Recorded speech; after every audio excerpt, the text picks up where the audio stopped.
सड़क पे चल रहा है कि गड्ढे में चल रहा है?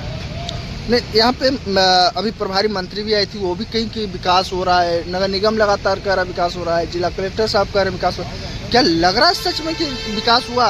जो आम जनता के लिए आम रोडें हैं, क्या आपको वो लग रही है? किससे आप तो जाते होंगे यहाँ से महाजन मोड़ से लेकर बिंदनगर जाते होंगे, वहाँ के सस्पेंशन देख सकते हैं रोड में, कितनी आनंद आती होगी। एक पैसे का विकास नहीं हो रहा है, सिर्फ और सिर्फ लुटाई चल रही है और कुछ नहीं हो रहा है। फिर ये बंदरवाट को लेकर कैसे कह रहे हैं कि विकास हो रही है? दावे कैसे कर रहे हैं विकास के लिए? उनकी सत्ता है, वो कुछ भी बोल सकते हैं। सत्ता है, सत्य का अभिमान है, कुछ भी बोला जा सकता है। सांसद जी तो यहाँ बैड़न से रेल चलवा दिए हैं, कुछ भी हो सकता है। कुछ भी हो सकता है। चलिए, बैड़न से रेल चलवा दिए हैं, कुछ भी हो सकता है। कुछ भी हो सकता है। चलिए, तो मैं और लोगों से भी बात करने का प्रयास करूंगा, क्योंकि यहाँ विकास वही है जिस विकास के हम देख रहे हैं और जो विकास के हम सोच रहे हैं। क्या सच में जो मैडम बोल रही है, जो कलेक्टर साहब बोल रहे हैं, जो मंत्री जी बोल रहे हैं, वही विकास है, या जमीनी हकीकत कुछ और है? हमारे साथ वरिष्ठ पत्रकार बड़े भैया भी जुड़ रहे हैं। सर, क्या कहेंगे कि सच में विकास हुआ है क्षेत्र में, नगर निगम क्षेत्र में विकास हुआ है? दावे तो बहुत किए गए, आप वरिष्ठ पत्रकार हैं। हाँ, हुआ है ना, और हो रहा है विकास। क्या दिखा विकास में? क्या दिखा? राजनीतिक महत्वाकांक्षाओं का विकास हो रहा है, भ्रष्टाचार का विकास हो रहा है, कमीशन खोरी का विकास हो रहा है, ये सब विकास ही तो है। आप भी महाजन मोड़ से बिंदनगर चलते होंगे, ऐसा नहीं लगता कि ये जो विकास इतनी तेजें हैं कि गड्ढों में परिवर्तित हो गए? गड्ढे ही गड्ढे हैं। 4 करोड़ की लागत से पीसीसी सड़क बनती है, फिर दोबारा इसमें टेंडर होता है डामरीकरण सौंदर्यीकरण के नाम पे, वो भी कहीं ना कहीं जानकारी मिलती है 80 लाख का कुछ लागत से रहता है। 58 लाख में उसे पूरा कर दिया जाता है, फिर उखड़ जाता है। जिम्मेदार किससे मानते हैं आप? व्यवस्था को, सिस्टम को। आखिर क्यों? यहाँ के जनप्रतिनिधियों कहीं ना कहीं जो फिर बचे पैसे उसमें हिस्सेदारी तो नहीं के हो? उदासीन रवैये से इन सब चीज़ों को बढ़ावा मिल रहा है, अंकुश नहीं लग पा रहा है। पुनः अब टेंडर होगा रोड का, पुनः निर्माण होगा, आखिर में उसी पैसे में अच्छे गुणवत्तापूर्ण कार्य क्यों नहीं करते? क्योंकि अभी 5 साल भी नहीं हुए हैं, 2021 से 22 में हुए थे, अभी 5 साल पूरने वाले हैं। कमीशन खोरी बंद हो जाए तो गुणवत्तापूर्ण कारण होने लगे। लगता है कमीशन खोरी बंद होगा? यही तो प्रश्नवाचक चिन्ह है। लग रहा है, क्योंकि करोड़ों की बात आती है, लाखों की बात आती है, जो व्यक्ति सालों साल मेहनत करने के बाद उतना पैसे को भी हासिल नहीं कर पाता, वो चंद मिनटों में हासिल हो जाना, ये तो ऐसे में लगता है कमीशन खोरी बंद होगी। कहीं ना कहीं तो गड़बड़ियाँ हैं। यहाँ के नागरिक जागरूक हो, जनप्रतिनिधि जागरूक हो, तो बंद तो हो सकती हैं।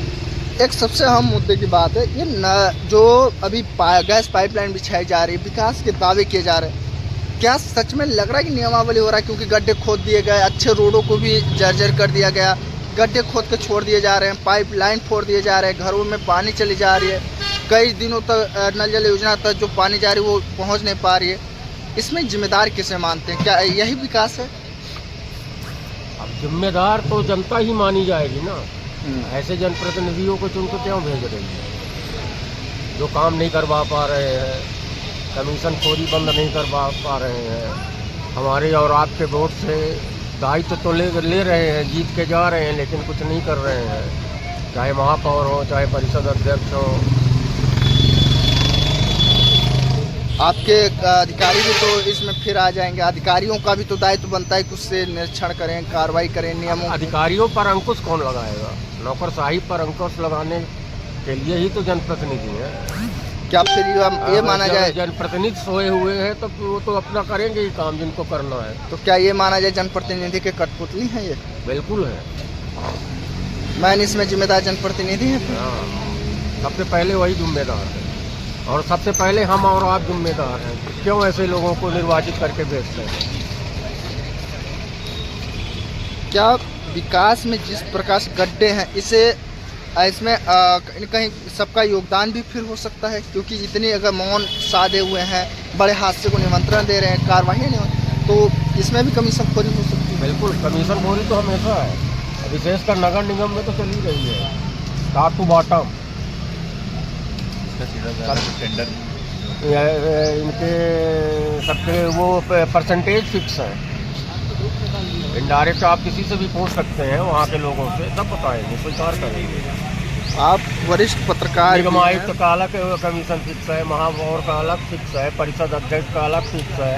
अगाहे बगाहे जो लड़ाइयाँ इनके विवाद समझ में आते हैं कि आपस में इनकी पट नहीं रही है, तो मात्र और मात्र कारण कमीशन है। कोई कमीशन बढ़ाना चाहता है, कोई घटाना चाहता है, यही विवाद का कारण आपसी विवाद कमीशन, अब आपसी विवाद कमीशन फिक्स हो जाए तो सारी चीजें चलने लगे, सुचारू चलने लगेगी। अब जनता हाँ, को गड्ढे जरूर बढ़ते जाएंगे। आप जनता को लेकर एक बात बोले कि जनता इसमें ये है, जनता ने एक आम आदमी पार्टी को भी महापौर चुना कि वो विकास करेंगे। कैसे विश्वास जनता कैसे करे, कौन करेगा जब वही विश्वासघात करने लगे? तो अब वही तो वो अपना विकास कर रही हैं। जनता ने तो भाजपा से छोड़कर महापौर को चुना, अब वो भी इस तरह निकले। वो अपने विकास जनता में कैसे विश्वास करे, किससे चुने, फिर कैसे चुने? हर कोई अपना अपना देख रहा है। अब ये जो नए प्रशासनिक अधिकारी आए हैं, अपने कलेक्टर साहब, इनसे कुछ उम्मीदें हैं जनता को,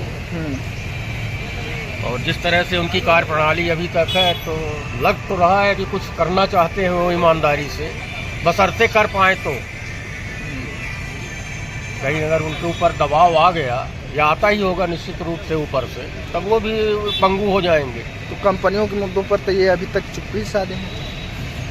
कंपनियों का मुद्दा उनके बस का है भी नहीं ना, यहाँ के विधायकों का नहीं है, सीएम का नहीं है, माननीय डॉक्टर मोहन यादव जी नहीं संभाल पाएंगे कंपनियों को, तो ये कलेक्टर बेचारे क्या करेंगे?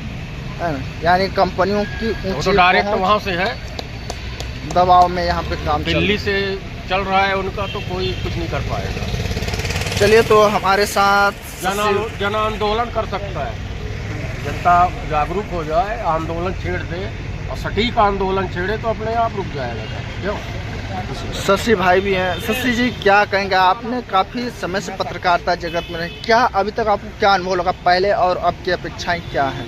जी, दरअसल अभी की परिस्थितियों को देखें तो स्पष्ट तौर पे जो हमने इतिहास की किताबों में पढ़ा है और बड़े बुजुर्गों से सुन के रखा है ईस्ट इंडिया कंपनी के बारे में, यानी कि हम बात कर रहे हैं सीधा आज़ादी के पूर्व जो स्थितियाँ उस समय एक कंपनी का पूरे देश में चला, देश गुलाम था, और उस समय भी क्या कहते हैं, भले प्रजातंत्र लोकतंत्र नहीं था, लेकिन राजा और उनकी प्रजा जो तंत्र चलता था, वो उस तरह का जो है नज़ारा आज भी देखने को मिलता है। कारण सिर्फ एक है कि कंपनियों के आगे सारे लोग नतमस्तक होते हैं, और दूसरी बात करें कि जहाँ पर लोगों की बात होती है तो उस समय भी लोगों की नहीं सुनी जाती थी, आज भी लोगों की नहीं सुनी जाती है। कहने के लिए तो लोकतंत्र है, चुनाव होता है, जनप्रतिनिधि चुने जाते हैं और एक उचित पटल पर पहुंचते हैं जहां पर वो चाहे तो हर चीज़ अच्छी कर सकते हैं। लेकिन अभी जो देखने में आ रहा है वो जनहित के कार्यक्रम हो रहे हैं, लेकिन जो कंपनियां हैं और कैसे उनको फ़ायदा पहुंचाया जा सकता है ब्यूरोक्रेट को, वो वहाँ पर देखने को अच्छी तरह से मिलता है। तो स्पष्ट तौर पे कहा जाए तो एक तरह से अभी फ़िलहाल में जनता बेचारी हो चुकी है। अभी बड़े भाई साहब ने बताया कि इसमें मुख्य जिम्मेदार जनता है। जनता कैसे अपने जनप्रतिनिधियों का चुनाव करे, क्योंकि जिस प्रतिनिधि को चुनाव कर रहे हैं वही कहीं न कहीं इनके लिए विश्वास। मनु, अगर मैं इस चीज़ का जवाब दूं तो ये जवाब मेरा सिर्फ ऐसा रहेगा कि जब चुनाव होता है और जिन विकास के दावों और बाकी चीज़ों को लेकर जनता वोट करती है, अगर मैं सिंगरौली की बात करूँ तो क्या सिंगरौली में कोई भी जनता सड़क एक्सीडेंट, प्रदूषण और इसके अलावा शिक्षा, बेरोजगारी और अन्य कई ज़रूरी मुद्दों पर यदि जो भी उनके पास जाता है वोट लेने के लिए, क्या इन मुद्दों पर किसी जनता ने वोट दिया? क्या नहीं। एक्चुअल में होता क्या है कि उस समय अगर कोई भी प्रतिनिधि बनने के लिए चुनाव जो लड़ रहा होता है, जो प्रतिभागी होता है, वो अगर लोगों के पास जाता है तो वहाँ पर सीधा ऑफर करता है कि भैया हम तुमको इतने पैसे देंगे, शराब देंगे, साड़ी देंगे, फलाना देंगे, डिमका देंगे। तो इस तरह की चीज़ वहाँ पर आती है और जनता उस चीज़ को लेती है। जब आपने जो जनप्रतिनिधि के लिए खड़ा हुआ है चुनाव पे, आप उससे जो मांग रहे हैं वो आपको दे रहा है, तो ऑब्वियस आप फिर ये बेरोजगारी, प्रदूषण और ये क्या बोलते हैं सड़क एक्सीडेंट, इन सारे मुद्दों पर आपने वोट दिया ही नहीं तो वो कैसे दे दे आपको? एक मिनट में यहाँ रुकना चाहूँगा। आप इतने मुद्दों की बात की, आप महापौर मैडम ने लगातार वचन पत्र दिए थे, जनता उस पर भरोसा जताई, अब उस पर खड़े नहीं उतर रहे। महापौर ने वो नहीं दिया था, सभी ने दिया है। माननीय विधायक जी ने अपना वचन पत्र दिया था, घोषणा पत्र जारी किया था। महापौर ने जितने जनप्रतिनिधि हैं सब अब चुनाव के दौरान अपना अपना, तो कांग्रेस वाले भी अपना घोषणा पत्र जारी करते हैं, लेकिन उन घोषणाओं पे उतरते कहाँ हैं। तो ये इतने पत्र को ये जारी करते हैं, इसी पत्र को तो देख के जनता पाते ही पत्र को भूल जाते हैं। तो इसी को तो देख के जनता वोट देती है। तो गलत लड्डू खा के जनता वोट देती है, ये मुद्दों को नहीं देखती है, जो इतने लुहाने वादे कितने लड्डू बांटे गए आप भी गवाह होंगे, आपने भी खाया होगा, मैंने भी खाया है। तो जब लड्डू खाते हैं तो लड्डू मिलता है, जगह जगह लड्डू मिल रहे हैं गड्ढों के रूप में, वसूली हो रही है। क्या लग रहा है जिस प्रकार से यहाँ पे गंभीर बात ये है, जनप्रतिनिधियों पर अंकुश लगाने के लिए एक बहुत समय से बात चल रही है, जैसे अपना ये है सूचना का अधिकार, राइट टू इंफॉर्मेशन। तो एक राइट टू रिकॉल की बात चल रही थी कि जो निर्वाचित होकर जनप्रतिनिधि आते हैं तो उनको वापस बुलाने का पावर जनता के पास दे दिया जाए। उस अध्यादेश पर काम ही नहीं हो रहा है, बात करते हैं सब। अन्ना आंदोलन के समय भी चल रहा था दिल्ली में कि राइट टू रिकॉल पर कानून बने, लेकिन वो दबा दिया गया। यही जनप्रतिनिधि जानते तो कौन वापस लौटना चाहेगा, तो उस पर काम ही नहीं करते हैं। अगर उस पर काम हो जाए तब ये भी थोड़ा कंट्रोल में रहेंगे। तो मुद्दा जो है, ज़रूरत है राइट टू रिकॉल की।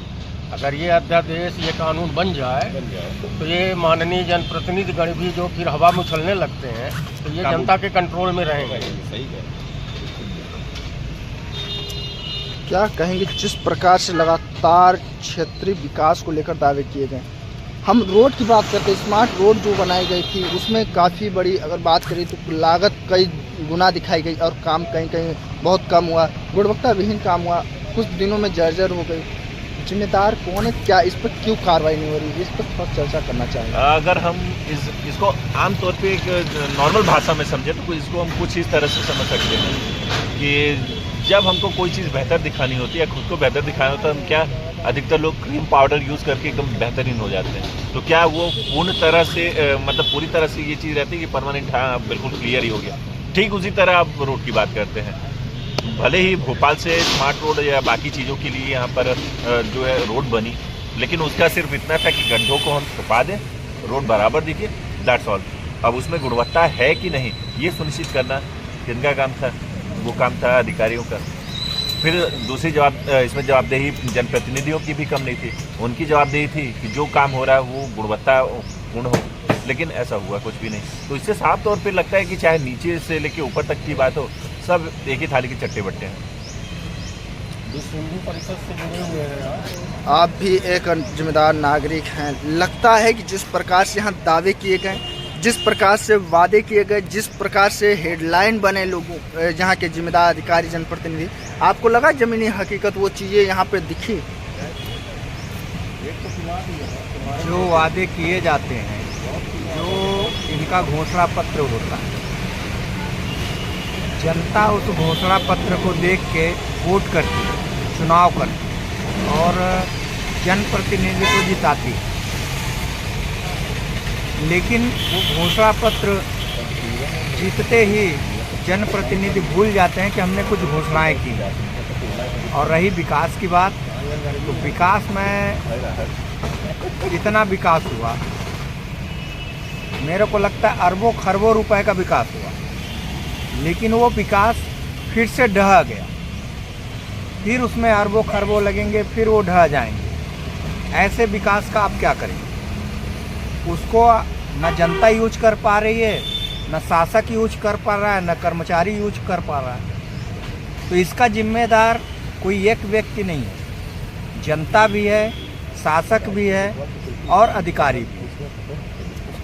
ये तीन के वजह से पूरा समस्याएं चल रही है। और दूसरा चीज, शासक जो है, यानी कि जो चुनाव जीत के जाता है, वो ये भूल जाता है कि हम किस लिए इस गद्दी पे बैठे हैं और हमें क्या करना चाहिए। जनता की सेवा का लुभावना देखकर वो गद्दी पे बैठता है और बाद में जनता को ही भूल जाता है कि हमें कुछ करना है। एक बहुत महत्वपूर्ण बात करना चाहूँगा, क्योंकि जो अभी प्रपोजल ये यहाँ पे लिख रहे हैं, गैस पाइपलाइन बिछाई जा रही है, तो ये रोड बनने से पहले भी वो चीज़ें काम हो सकती थी, फिर रोड के बनने के बाद ये कर रहे हैं, तोड़ रहे हैं, फिर ऐसे गड्ढों में छोड़ दे रहे हैं। जिम्मेदार किसे? क्या यही विकास रह जाएगा? जिम्मेदार पूरा प्रशासन है, शासन है, सत्ताधारी जिम्मेदार इसलिए हैं, और जनता भी जिम्मेदार इसलिए जिम्मेदार हैं कि मास्टर प्लान आज से 20 साल पहले जो है नगर निगम क्षेत्र का मास्टर प्लान तैयार था। उस मास्टर प्लान में 20 साल तक में अभी काम नहीं हो पाया था, जिसका खामियाजा आज हम आप धूल के माध्यम से भुगत रहे हैं। अगर वो मास्टर प्लान का काम हो जाता तो आज हमें, आपको या जनता को, किसी को कष्ट नहीं होता। सब जिम्मेदार प्रशासन है और सत्ताधारी और जनता भी है। चलिए ठीक है, हमारे साथ कुछ हैं। क्या भी आपको लग रहा है कि क्षेत्र में विकास हुआ है? ये रोडें को देखकर, ये गड्ढों को देखकर लग रहा है कि विकास हुआ? कुछ तो बोलिए, आप भी तो एक नागरिक हैं। बस विकास की तो बातें हो रही, जो विकास बात कर रहे हैं, क्या लगा आपको कि विकास हुआ? विकास होता है मगर फिर वही स्थान में फिर खड़ा होगा। भ्रष्टाचार, कौन जिम्मेदार कौन है इसमें? जनप्रतिनिधि हैं। जनप्रतिनिधियों को आप मानते हैं कि जिम्मेदार है? आपको लगा भैया कि यहाँ पे विकास हुआ है सिंगरौली जिले नगर निगम में? विकास कागजों में हुआ है, विकास वास्तव में हुआ कहाँ है? कागजों में ही सीमित तो नहीं रह गया? सीमित के रह गया है। विकास हुआ है उन लोगों का, जनप्रतिनिधियों लोग अपना अपना डेवलपमेंट कर रहे हैं। इसमें इन्होंने सिंगरौली की जनता। दादा, आपने यहाँ पे बहुत समय से रहा, यहाँ बहुत अच्छी तरह से इस क्षेत्र को देखा है। आपको लगा कि पहले और अब में क्या अंतर है? हमको ये बताइए। कोई समझ में नहीं आ रहा है, हम यहाँ का है नहीं, बहुत दूर का है। कहाँ के हैं? अभी अभी नवीनतम आए हैं। कैसा लगा? माहौल ठीक ठाक है? ठीक है, लेकिन थोड़ा रोड वोड बढ़िया है यहाँ? कहाँ बढ़िया है, सब तो टूटी है। कहाँ से आए हैं आप? कुशीनगर। कुशीनगर से। देखिए, ये दूर से आए फिर भी इन्हें मालूम है कि नहीं यहाँ क्या है, क्या स्थितियाँ बनी हैं, किस तरह से विकास है, ये स्वयं इन्होंने बता दिया। अब यहाँ के जनप्रतिनिधि